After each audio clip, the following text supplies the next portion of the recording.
Hey everybody, how's it going? Welcome to the No DQ live recap of AEW Dynamite, the Fight for the Fallen edition. Shout out to everybody in the chat room for watching live, and thank you to everybody watching whether it's live or on demand.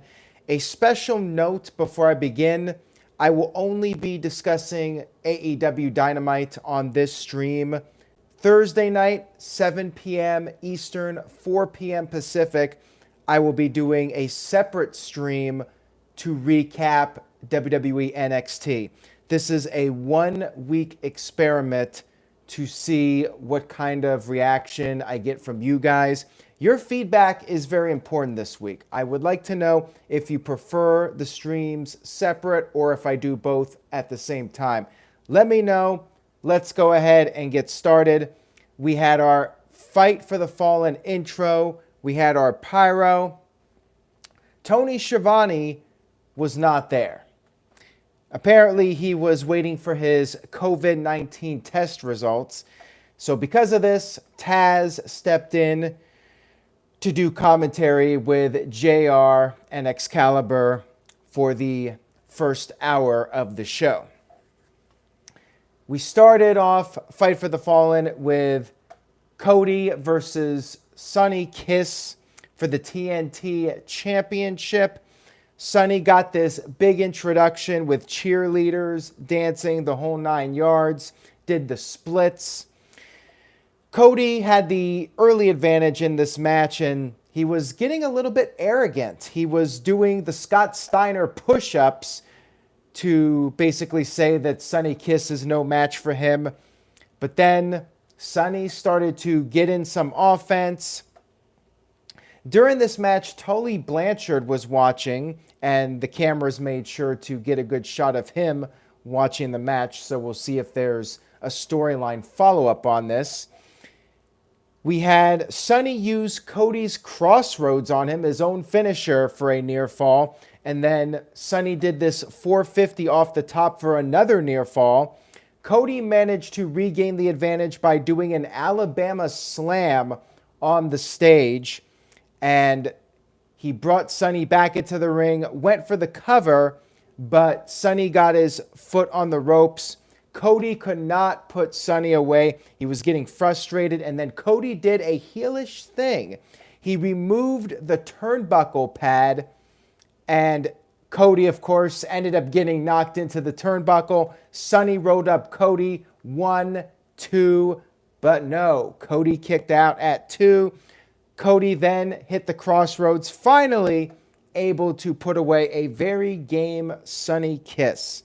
And after the match, Sonny showed some class, raised Cody's hand. Arn Anderson was a bit frustrated with Cody. A subtle tease at a heel turn for Cody. Sonny had a good showing. It was pretty much what you would expect going in, that Cody would make Sonny look good, and he did. Match was fine. I enjoyed it. And I like the storyline with Cody, the slow burn heel turn. Nice start to this week's Dynamite. Now, I do have a few super chats in here. Hamp Kano with a $2 super chat. He says, the No DQ super chat champion is in the house. That's right, Hamp Kano, the reigning and defending champion. Will a new champion be crowned? Tune in this Saturday, 7 p.m. Eastern, 4 Pacific, for the YouTube premiere of a new edition of No DQ&A video. TJS with a $2 super chat says, JR lost it? Feels like he doesn't care about the product. Well, let me talk about JR here for a brief moment. JR did refer to this show as Fyter Fest 2 instead of Fight for the Fallen. JR, last week was Fyter Fest 2. And he said it twice. He said it at the beginning, and then he said it again at the end. So somebody did not give the memo to JR, or maybe they did, and he just forgot about it. There are a few more JR lines that I will discuss during this live stream. And Caleb Jacobs with a $5.57 super chat. Caleb's always got these random numbers, much like TJS with the random comments. Caleb says, sorry to go off topic, but I know Zack Ryder was not an instant star, but wasn't he still considered a long-term star because he was a Triple Crown champion? Zack Ryder had star potential. He was a cult favorite, and he had the potential to become a big star in WWE. WWE felt like they did not build him up. He did something on his own. He got over on his own. And in the world of WWE, that's a no-no. The corporate machine has to get you over, not you. And Zack never really got his big push. And you could throw a title on somebody. That doesn't make them a long-term star. I mean, Vince Russo had the WCW title. Was he a big star because he was WCW champion? You guys tell me. But thank you, Caleb. And thank you to TJS and Hamp for your super chats. I do appreciate it. Let's go ahead and move on here. We had our second match of the evening, which was FTR versus the Lucha Brothers. The Lucha Brothers, along with Butcher and Blade, arrived in FTR's truck that they stole. Apparently, FTR never called the police, so the bad guys had FTR's truck for the past week. We had a damn good match between these two teams, as you would expect. We had Phoenix and Pentagon beating the crap out of FTR in the beginning moments of the match, and Dax Harwood's chest was bleeding from the chops. Harwood eventually got the hot tag, and then they went back and forth with a sequence of moves. They were countering each other's splashes, and then there was a standoff in the ring. FTR flipped off the Lucha Brothers. There was a brawl. Wheeler did this dive to the outside, which turned into a DDT, and then Phoenix came off with a splash to Wheeler. But then Harwood unmasked Phoenix, rolled him up with a cradle, and scored the 1-2-3 victory. And Excalibur even mentioned on commentary, in Mexico, this would be a DQ, but not in AEW. Interesting here, I guess FTR using the heel tactics because they got their truck stolen, so why not? Although in AEW, I guess it's just everybody's a shade of gray. Who knows? But FTR with a little bit of a dirty tactic to pick up the victory here.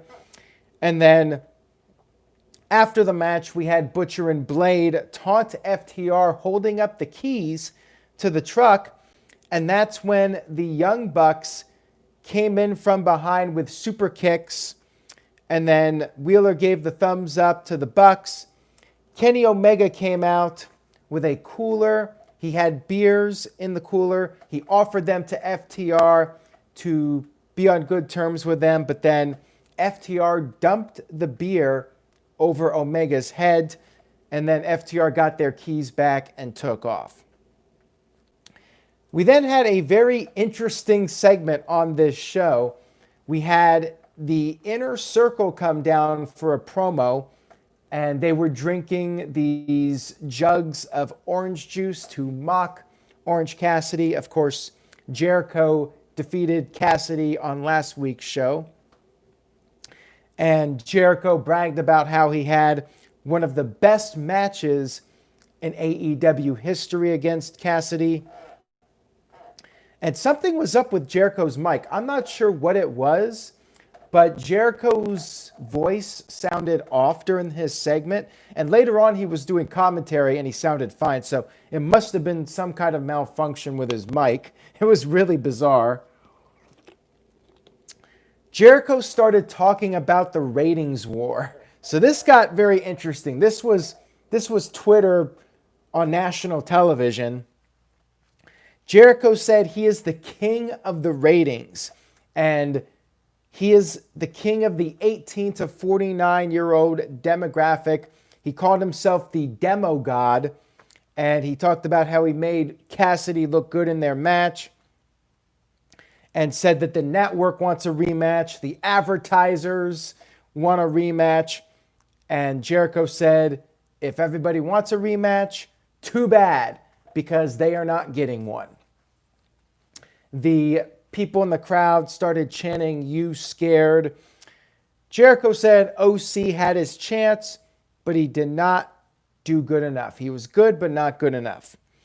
And then they had a toast to the dead career of Orange Cassidy by dumping out the jug of orange juice. Cassidy then walked out, and Jericho called Cassidy lazy, has a bad attitude, said there will never be a rematch. Jericho told Cassidy to get the hell out of his arena and called him a piece of shit.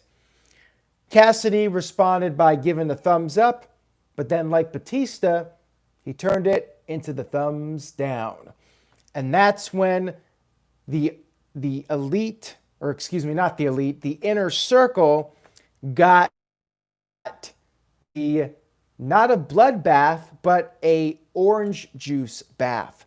Orange juice came down from the top of the building, and you had Ortiz immediately take a fall. He slipped. He started swimming around in the liquid just like Vince did when he got the beer bath. Jericho was just irate, screaming that his jacket cost $7,000. Somebody got a towel for Jericho, which ended up being an Orange Cassidy towel with his face on it. This was a really fun segment. I enjoyed it, and it was a throwback to the old days, with the bloodbath from Gangrel, only it was an Orange Cassidy bloodbath. And there was so much orange juice everywhere that I had to get a little bit right here for this video. That felt good. Had to take a little sip there between talking. A few more super chats here. One from the Gamazon 100 with $2 says, "The challenge gets the demo, not Jericho." Thank you for that. And Nick Glavin with a $2.79 super chat says, "Thoughts on him mentioning the ratings?" It comes off as petty in my opinion, but at the same time, Jericho's just doing what a heel would do. He knows it gets fans on the internet upset. The fans that are like, you have to take shots at WWE constantly. Jericho's just working up those people. And I find it funny when I go on Twitter, everyone's like, why is everybody complaining and saying AEW should not take shots at WWE and vice versa? Everybody should just enjoy the shows and be happy. That's not what the Monday Night War was about. Back in the day, we had a war. People were taking shots every week, and it was fun. It made wrestling fun. So I like the shots. I mean, it does come off as a bit desperate, especially if WWE's not taking shots at AEW. But remember, WWE has taken shots at AEW. Not so much recently, but, Triple H talked about the Pissant Company, and there was the reference from Sami Zayn on Raw. So I like it. I like the shots back and forth. It did come off, like I said, a little desperate, but hey, Jericho's just trying to work up everybody, and it works. So more power to Jericho. And I did enjoy the segment. And I have to say, Orange Cassidy has some badass orange juice. All right, let's move on here. We had a backstage interview with the Jurassic Express, and Marco Stunt, he got a kick out of Jericho getting juiced by Orange Cassidy. And Luchasaurus said that there will be nothing funny about what they're going to do to the Elite. And that led up to our next match, which was the Jurassic Express versus the Elite. But before we get to that, Caleb Jacobs with a $2 super chat, no random number, says, "The Wednesday Night Wars, I'm all in," with the laughing emojis. Thank you for that, Caleb. I do appreciate it. Chris Jericho took over the commentary duties since Taz had to get ready for his manager role in the AEW Championship match.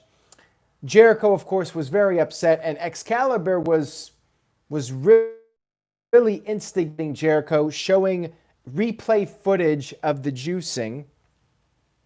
We had this match, 6-man tag team match, Jurassic Express versus the Elite. I'm still not a fan of the Elite's theme song. I'm just not digging it. I still think AEW needs Jim Johnston. That's one of the few areas of improvement I think AEW could benefit from. I was watching a clip of Jim Johnston earlier today, and the guy just understands how to sync the music with the personality of the wrestler. And that's really an art. Jim Johnston knows his shit, and part of reaching that next level, it's not just about the great wrestling, but it's about the presentation, and the music is a big part of the presentation. So hire Jim Johnston. How that guy does not have a job right now in a major wrestling company is beyond me. Anyways, enough of that. Psycho Jet Black with a $2 super chat says, do you think Jake Roberts played 21 with Lance Archer? Probably, because neither of them were on the show this week. Would not surprise me. They should do that just for kicks. You know, a little throwback to the Heroes of Wrestling, the worst wrestling pay-per-view of all time. Have Jake Roberts playing blackjack with Lance Archer. I'm all for that segment. So anyways, not a fan of the Elite's music, but they can really tear it up in the ring. So we had this match, and JR with another commentary line. I feel like this was a backhanded insult at these guys, saying, you're going to see a lot of kicks in this match. Jungle Boy and Nick Jackson started off, had a very fast exchange. Adam Page was backstage drinking as only he can. Marco Stunt then squared off with Kenny Omega, and Omega was basically laughing off Marco as a joke, would not even take off his t-shirt, but then Marco started getting the upper hand, and Kenny finally took off his shirt and started taking things seriously. Then we had Matt Jackson and Luchasaurus go at it. Everyone started fighting. The Bucks held on to Jurassic Express when Omega did his running dive over the top. I like this. This is better than just everybody standing out there. At least this made sense, where the Bucks are holding the guys, and then Omega does his move, and the Bucks move out of the way, and the other two guys get hit. That makes a whole lot more sense than when you just have 7 guys on opposite ends of the teams and whatnot standing out there waiting to catch somebody. So this was a better use of that type of spot. Now, we had FTR backstage joining up with Adam Page to get their drink on, and I'm guessing this is the start of a build-up towards FTR versus Omega and Page for the tag team titles, maybe at All Out. Would not surprise me. We had Jericho on commentary, who was very entertaining, and he was enjoying every time Marco Stunt got beat up. He was even praising his old nemesis, Kenny Omega. The legendary Mike B with a $3 super chat, leaving a sticker in the chat room. Something with a fist bump. Thank you for that, Mike B. I do appreciate it. And let me get a quick sip of Orange Cassidy's juice. The Jurassic Express triple teamed Omega, and then the Bucks came in, made the save. Luchasaurus came back in. All hell was breaking loose, and then Marco Stunt tagged in, and he did this crazy destroyer just when you thought there was no crazier way somebody could do a Canadian destroyer.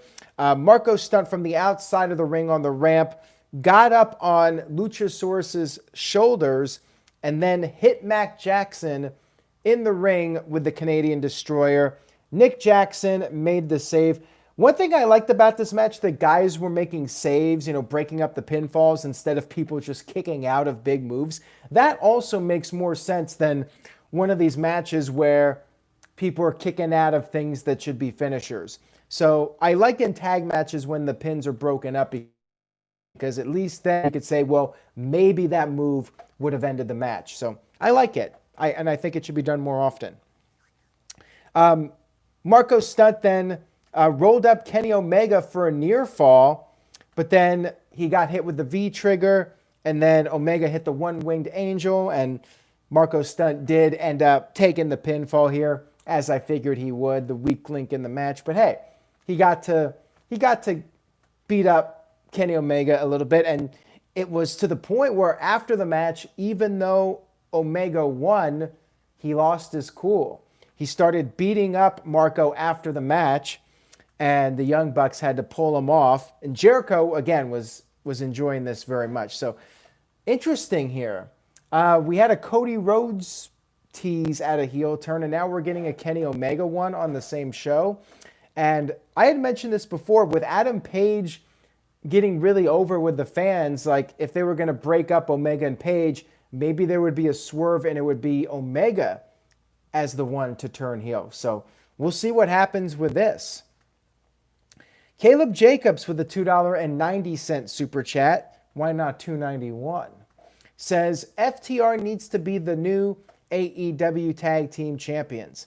Well, they very well could be. And if I had to make a bold prediction, I would say they probably will be the next Tag Team Champions in AEW. Perhaps at All Out. Maybe Omega and Page finally break up, but it's Omega that turns heel and not Page. We had Hikaru Shida interviewed backstage. Apparently, several of the contenders for the AEW Women's Championship are unavailable to compete. It was not specified why. We don't know if it was COVID or something else, but several of them are not around to challenge Shida for the championship. But Shida said she's ready for anybody. It could be Nyla Rose. It could be anybody that wants to step up to the plate. Apparently, Thunder Rosa went on Twitter and said, is this an open challenge? So very interested to see if there's a follow-up to that. Or maybe if somebody debuts next week. You know, WWE did cut a few people. Maybe we'll see a surprise challenger for Shida next week. We then had an interview.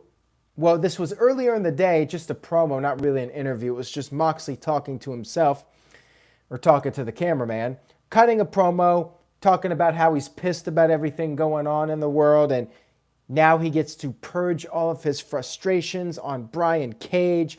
And then he brought up how Cage is not 100% from his injury, the torn biceps, which delayed Cage's debut in AEW. Moxley said he's going to exploit it. He's going to rip the biceps clean off the bone. I'm telling you, this is some good Orange Cassidy orange juice. Alex with a $5 super chat. Thank you, Alex. I appreciate it. He says, I'm just a daily viewer of No DQ. I don't even watch the entire shows. I just wait to listen to Aaron's report. This no audience stuff is whack.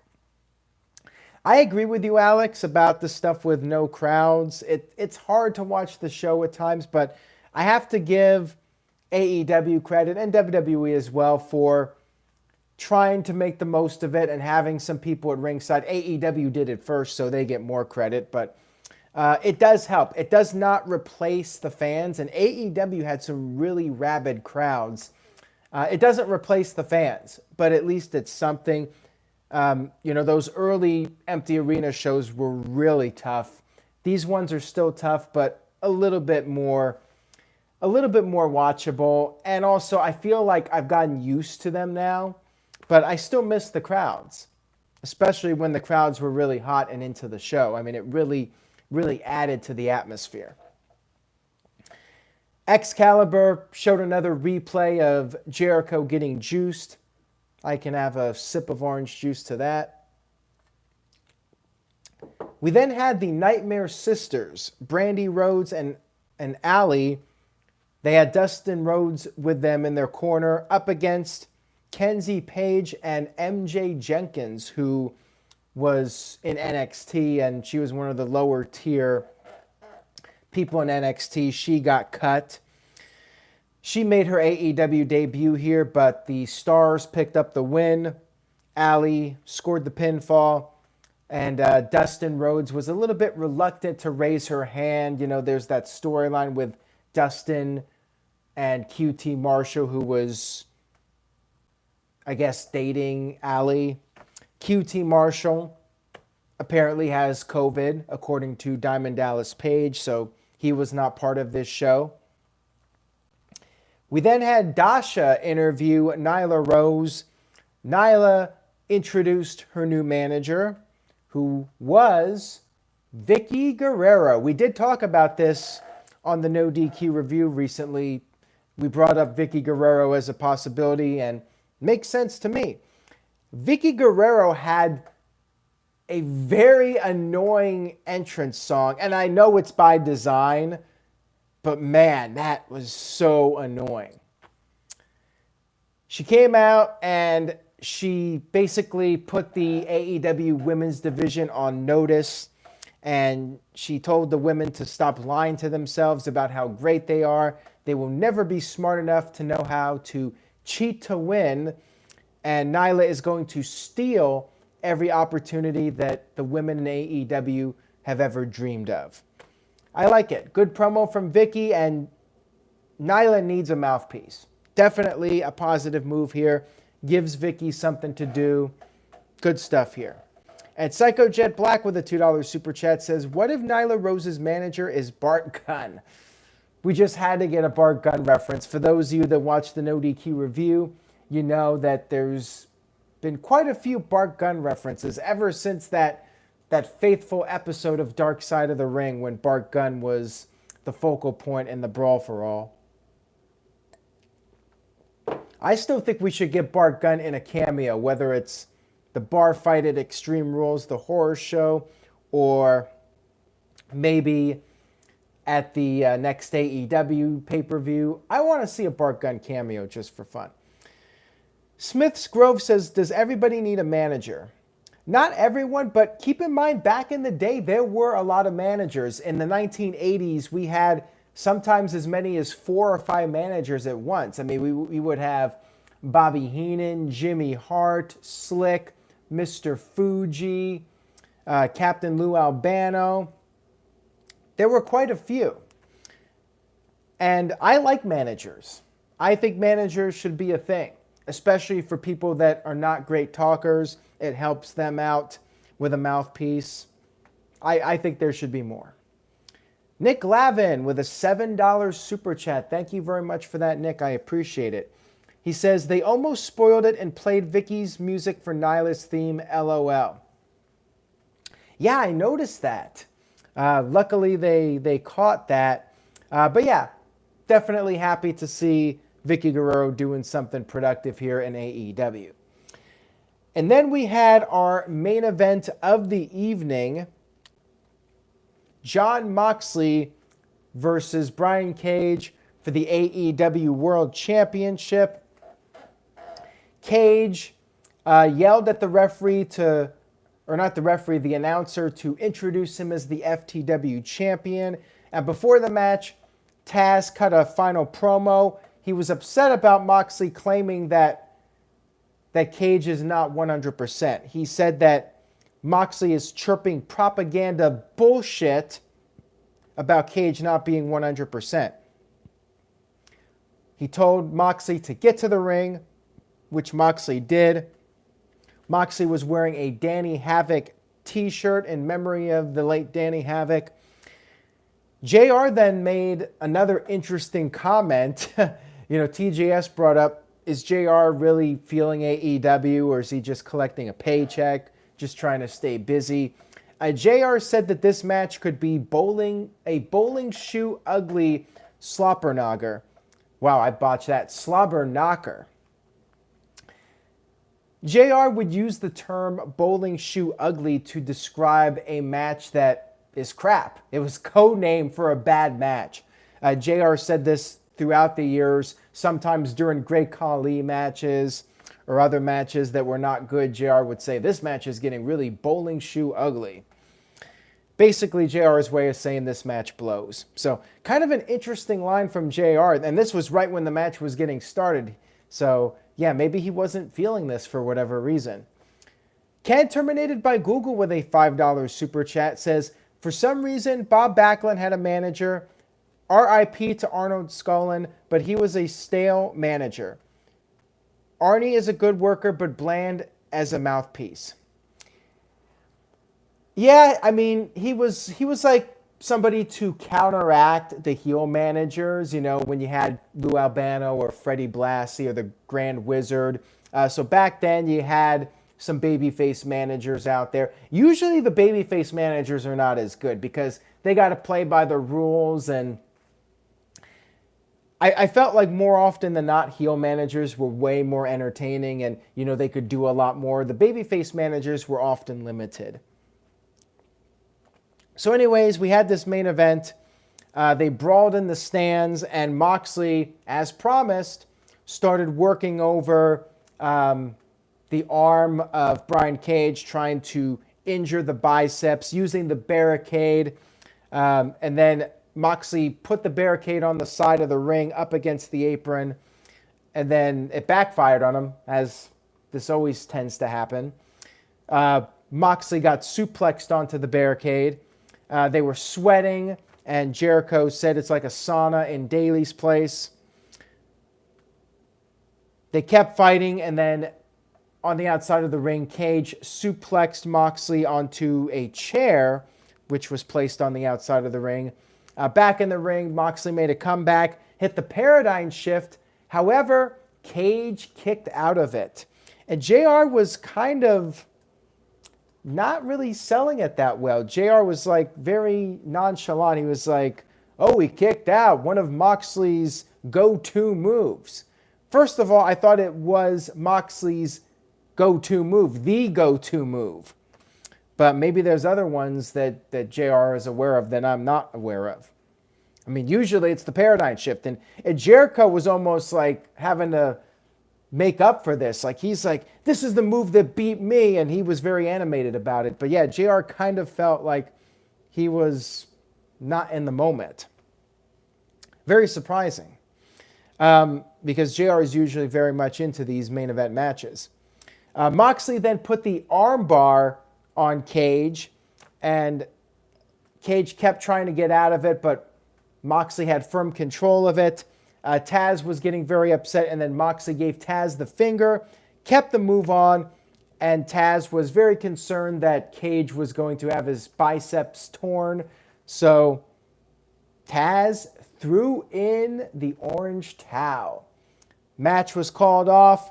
Jon Moxley still your AEW World Champion. Psycho Jet Black with the $2 super chat says, Arnold Scullin had better promos than Ricochet. Ouch, that's pretty brutal. That might be the savage line of the night. So after the match, we had the lights go out. Actually, before the lights went out, Cage grabbed the FTW title, hit Moxley with it. Then the lights went out. Darby Allin came out with the skateboard, jumped off the top, hit Cage with the skateboard. Of course, at Double or Nothing, we had Cage take out Allin, and Allin has been out of action since, just doing the little vignettes, doing skateboarding and all that stuff. So this was Allin's return, getting some payback on Cage. Cage still wanted to fight. We had referees coming out, trying to separate them. JR thanked everybody for tuning in to Fyter Fest 2. And then Jericho screamed, I'm covered in OJ, Jim. And then JR said, you stink. And then the show went off the air. I like the banter back and forth between Jericho and JR. So good ending here for the show. AEW, again, they kind of booked themselves into a corner, giving Cage this title match right away. But like with Brody Lee, they really tried to protect Cage as much as possible by having him kick out of the paradigm shift. And also the fact that they were downplaying the injury, and Taz was even saying that Moxley was lying. But as it turns out, Taz was very worried about Cage's potential to re-injure the triceps. So I guess Cage has an out because he really wasn't 100% and Moxley was right. So overall, very good show here from AEW. What letter grade would you guys give this show? Psycho Jet Black with a $2 super chat says, Brian Cage is a little more athletic Batista to me. Yeah, I get what you're saying. He definitely has a very similar vibe, similar physique, and yeah, I would say he's a little bit more athletic than Batista, but charisma-wise, I'm not so sure. The jury's still out on that one. I mean, Batista didn't show a whole lot in the beginning either, but he did really come into his own as time went on. Overall, I think I'm going to give this show a B+. I'm leaning between a B+ and a B. It wasn't a top-tier Dynamite, but it was still a very good show from start to finish. And let's see what you guys think. Smith's Grove with a C. Kev BDG with a B+. Michael Wayne B. Alex James B+. Lewis with a B+. Shaddy Snake with an A+. Legendary Mike B with a B-. Kim Hall with a B+. And Nick Glavin with an A. Ken Terminated by Google with a $5 super chat, actually by DQ. He changed his username.